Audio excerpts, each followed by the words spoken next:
Kita akan melanjutkan kajian kita. Tadi kelihatannya V-nya, kelihatannya ada yang sedikit terlewatkan. Kita belum sampai pada pembahasan pemilik kelembutan. Kita masih pembahasan yang ke-15. Tadi saya sempat mendengar habis duhur kajian kita yang terakhir 1 bulan yang lalu. Kita pada kesempatan ini akan meneruskan dan menyempurnakan pembahasan sifat yang ke-15, yaitu adalah orang yang dicintai oleh Allah, yaitu adalah mereka yang memberi manfaat di antara manusia dan memberi manfaat di antara makhluk-makhluknya Allah Subhanahu wa Ta'ala.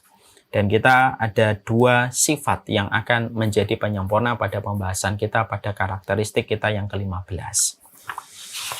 Di sini kita mendapati di antara orang yang memberikan manfaat itu bukan hanya sekedar bagaimana di dalam kehidupan imannya dia berkomitmen untuk memberikan kebaikan yang dibutuhkan oleh manusia di sekitarnya. Lalu orang merasakan manfaat dari apa yang dia lakukan dan dia kerjakan. Karena orang yang beriman itu tahu betul bahwasanya iman itu tidak hanya melulu bicara tentang ibadah mahdhah yang dilakukan secara individual kita dengan Rabb yang menguasai alam semesta.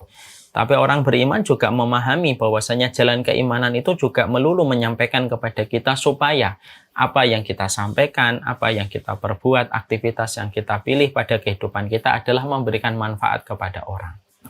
Dan sesungguhnya amal ketika kita memberikan manfaat kepada orang lain, sampai orang lain mendapatkan kebaikan dari apa yang kita tanam kepada kehidupan mereka, maka sejatinya itu merupakan sebuah transaksi yang paling besar di antara semua transaksi ketaatan yang dilakukan manusia kepada Allah. Kenapa amal memberi manfaat kepada manusia di sekitar kita sampai orang itu merasakan kelapangan dan kemudahan dari manfaat yang kita berikan kepada mereka itu pahalanya lebih besar daripada ibadah secara individu yang kita lakukan ketika kita menghambakan diri kepada Allah? Maka dijawab oleh Syekh Utsaimin yang sudah saya sampaikan dalam pertemuan sebelumnya. Karena Allah itu paling senang ketika amal itu bermanfaat bagi orang banyak daripada manfaat yang kembali kepada dirinya sendiri. Makanya orang yang itikaf selama 30 hari di masjidnya Nabi, yaitu adalah Masjid Nabawi, maka kedudukannya sama dengan orang yang memberi manfaat kepada saudaranya selama 1 hari. Ternyata 1 hari yang dia berikan manfaatnya kepada orang lain 1 hari sebanding dengan 30 hari ketika dia itikaf di Masjid Nabawi selama 1 bulan. Dan itu menunjukkan kepada kita besarnya manfaat, besarnya pahala yang Allah terus berikan kepada mereka yang terus menahan egosentrisnya pada kehidupan mereka dan terus memikirkan orang lain. Siapapun yang mereka di dalam poros keimanan mereka, lalu mereka memiliki jiwa sosial untuk selalu memikirkan orang lain. Kebaikan apa yang mereka bisa berikan kepada orang lain, konsepnya adalah memberi dan bukan diberi dalam setiap kebaikan yang dia sharing dan dia sebarkan. Itulah sejatinya orang-orang yang mereka itu layak mendapatkan kecintaan dari Allah. Semakin besar manfaat yang kamu tinggalkan, semakin besar transaksimu akan dilipat gandakan oleh Allah. Dan ini sudah kita bahas pada pertemuan sebelumnya. Maka di antara yang kita harus renungkan adalah sebuah hadis dari Rasulullah SAW. Dan hadis ini membuat renungan bagi kita, bagi komunitas kita, bagi lembaga dakwah kita, bagi apapun yang kita miliki. Ada sebuah riwayat yang datang dari riwayat yang disampaikan di dalam beberapa riwayat. Dari riwayat Bukhari juga ada, dalam Imam Tirmidzi juga ada. Rasulullah SAW mengatakan, Inna lillahi aqwaman yakhtasuhum bin ni'am lima nafi'il ibad. Allah itu ternyata memiliki orang-orang yang Allah pilih untuk Allah berikan nikmat kepada mereka selama lima nafi'il ibad. Selama orang-orang yang Allah berikan nikmat itu terus memberikan manfaat kepada orang-orang di sekitarnya. Jadi ada orang-orang yang mereka dipilih oleh Allah itu menjadi fasilitator untuk memberi manfaat kepada orang, di mana Allah menurunkan nikmat itu kepada mereka, berkumpul di mereka, lalu mereka lah yang menjadi fasilitator untuk memberikan manfaat kepada orang. Selama mereka terus menjadi fasilitator kebaikan dan anugerah kepada orang lain, maka selama itu pula Allah memberikan nikmat kepada mereka. Wa yusabbituha indahum. Allah akan mengawetkan anugerah nikmat yang Allah berikan kepada mereka, manafa'uhum, selama mereka terus memberikan manfaat kepada orang. Jadi mungkin ada di antara kita, mungkin saya, Mungkin kita di antara beberapa orang, ada orang-orang yang mereka itu telah dipilih oleh Allah.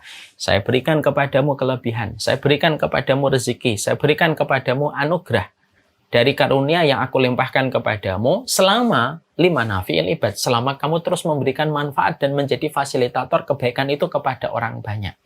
Yusabbitu ha'indahum, kata Rasulullah, Allah akan mengawetkan nikmat itu kepada mereka selama syaratnya dipenuhi. Apa syaratnya? Memberikan manfaat kepada orang. Manafa'uhum, selama manfaat itu dirasakan oleh orang. Fa'idahum lam yanfa'uhum hawwalahallahu anhum ila ghairihim. Kalau ternyata dia sudah tidak lagi memberikan manfaat kepada orang terhadap nikmat dan anugerah yang sudah Allah titipkan kepadanya, lalu orang-orang itu dan orang-orang yang Allah pilih itu tidak lagi memberikan manfaat kepada orang, maka Allah pindahkan nikmat dan anugerah yang sudah Allah berikan kepada mereka sebelumnya. Allah pindahkan kepada kaum, Allah pindahkan kepada keluarga yang mereka berkenan untuk terus memberi fasilitator kebaikan kepada orang di sekitar mereka. Jadi hadis riwayat Tirmidzi ini terus memberikan kepada kita sebuah perkara penting dalam sebuah narasi. Kehidupan kita ini terus memberi manfaat. Jadi kebahagiaan itu bukan apa yang kita peroleh, tapi apa yang kita sharing dan apa yang kita bagi. Itulah kata quote yang sering kita dapatkan di sosial media. Kebahagiaan itu bukan apa yang kamu peroleh, tapi apa yang kamu beri. Ternyata memang betul. Semakin memberi, semakin Allah memberikan kepercayaan kepada dirimu untuk terus memberikan manfaat kepada dirimu selama dirimu terus memberi manfaat kepada orang lain. Manafa'uhum yusabbitu ha'indahum manafa'uhum. Allah akan terus memberikan manfaat kepada dirimu, anugerah kepada dirimu selama kamu memberi manfaat kepada orang lain. Fa'idha lam yanfa'uhum, tapi kalau kamu, orang yang diberikan nikmat, sudah tidak lagi mau untuk memberi manfaat kepada orang. Orang-orang di sekitarnya sudah tidak lagi merasakan manfaat dari apa yang dia miliki ketika Allah memberikan nikmat dan karunia kepada mereka. Hawwalallahu anhum ila ghairihim.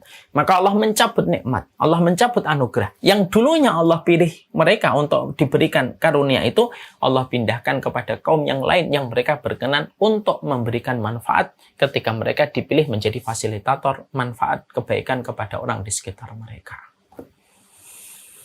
Jadi itu yang kita harus mengerti. Makanya betul, kalau quote-quote yang ada pada motivasi-motivasi kualitas kehidupan itu apa? Bahagia itu bukan apa yang kamu ambil, tapi apa yang kamu sharing. Dan betul itu. Selama kamu sharing, selama itu pula kamu akan diberikan manfaat.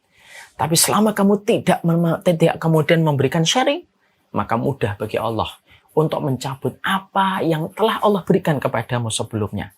Ketika kamu berhenti untuk memberikan manfaat kepada orang. Bisa jadi ada di antara jamaah yang hadir di sini.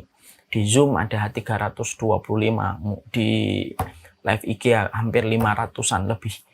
Di antara kita ada yang terus dikasih oleh Allah kelapangan rezeki. Tanpa kita sadari, Allah memberikan kelapangan kepada dirimu dengan satu catatan. 5 nafi'il ibad. Kamu diberikan oleh Allah banyak rezeki itu supaya kamu terus menyebarkan manfaat kepada orang banyak. Yusabbitu ha'indahum, dan Allah akan terus memberikan nikmat itu kepadamu selama kamu terus memberikan manfaat kepada orang. Selama kamu terus memberikan kebaikan kepada orang terhadap rezeki yang Allah berikan kepadamu. Dan Allah akan ganti dengan mudah, kun fayakun jadi. Allah akan cabut selama kamu berhenti untuk memberikan manfaat kepada orang. Itulah yang melahirkan sebuah pandangan kehidupan orang yang paham sunnah. Orang yang paham sunnah itu tidak usah koar-koar. Kami ngajinya sunnah, alah tidak usah deklarasi. Mengikuti sunnah itu kewajiban yang tidak perlu kamu deklarasikan dan proklamirkan. Banyak orang yang saya kenal tidak usah koar-koar bicara tentang sunnah, tidak usah mengaku-ngaku dirinya sunnah, tidak usah mengaku-ngaku travelnya lah, taklimnya sunnah, tapi hidupnya sunnah. Dan salah satu di antara karakteristik mereka yang mengikuti sunnahnya Rasulullah, hidupnya terus memberi manfaat. Dan menahan dirinya untuk menyakiti orang di sekitarnya. Banyak orang, maaf ya, fakta kita jumpai, banyak orang yang suka memproklamirkan dirinya sunnah. Taklimnya adalah taklim sunnah. Apapun yang dilakukan tidak lepas dari sunnah. Tapi kehidupannya tidak mencerminkan sunnah. Terus menyakiti, terus merendahkan orang, terus meremehkan orang, dan hidupnya tidak memberikan manfaat kepada orang banyak. Kalaupun memberi manfaat hanya kepada kelompoknya dan tidak pernah lebih daripada kelompoknya. Bukan itu dari komitmen sunnah. Yaitu adalah memberi manfaat. Dan ini sudah kita pelajari. Di